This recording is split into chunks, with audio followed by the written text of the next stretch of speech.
Welcome to the Peripheral View show.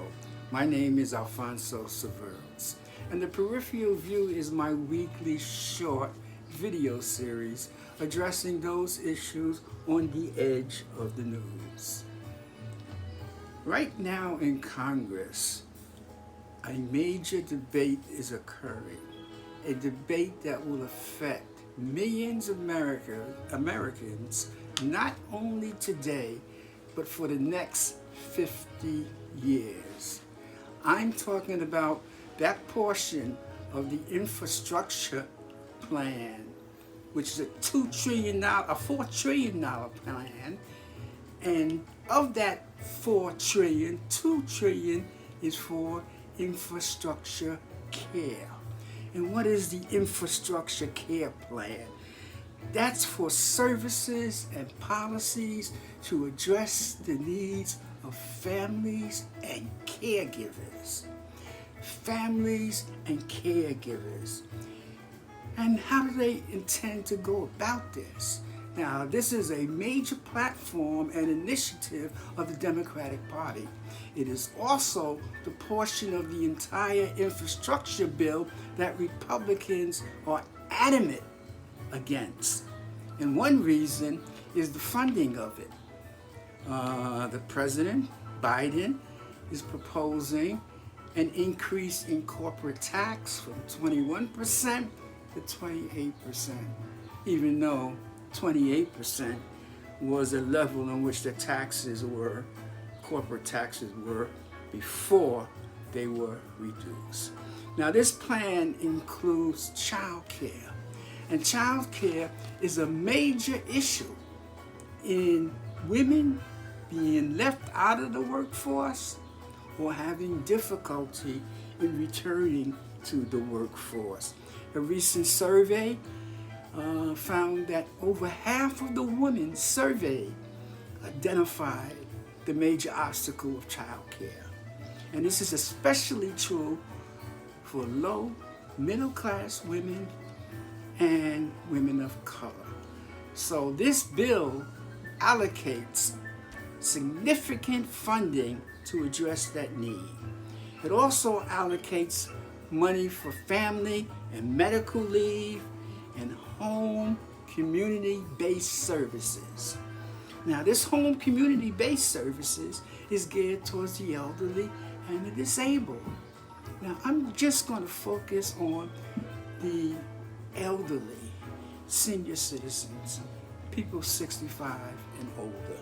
Right now, you have about 4 billion babies born each year in the United States. And you also have 4 million babies born each year. And you have 4 million individuals turning 65 each year.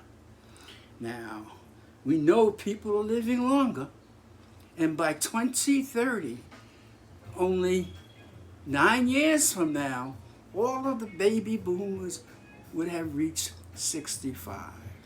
Now, we know that when people reach 65, their life expectancy is much longer, well into the 80s, anywhere from 82 to 84. And let me tell you about the impact of these numbers of people reaching 85. And to understand this and why there is services that's going to be needed, you have to understand how these numbers grew.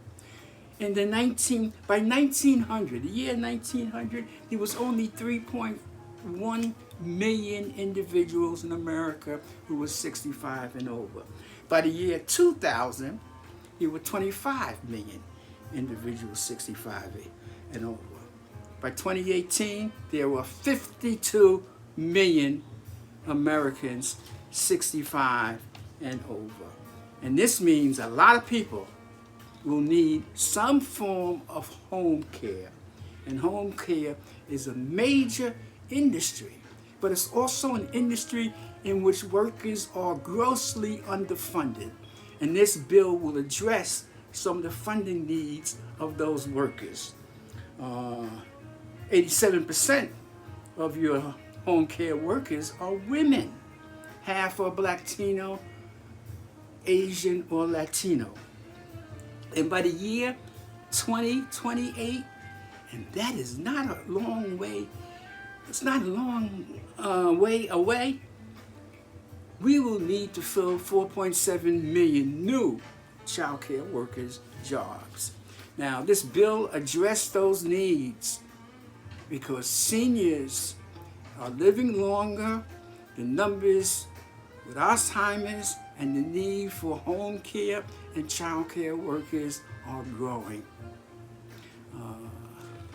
So when you hear talk of the infrastructure plan, remember there is the two parts. The parts with the roads and the bridges and the Wi-Fi and broadband, and there's the part with the social service, the care to individuals and families and systems.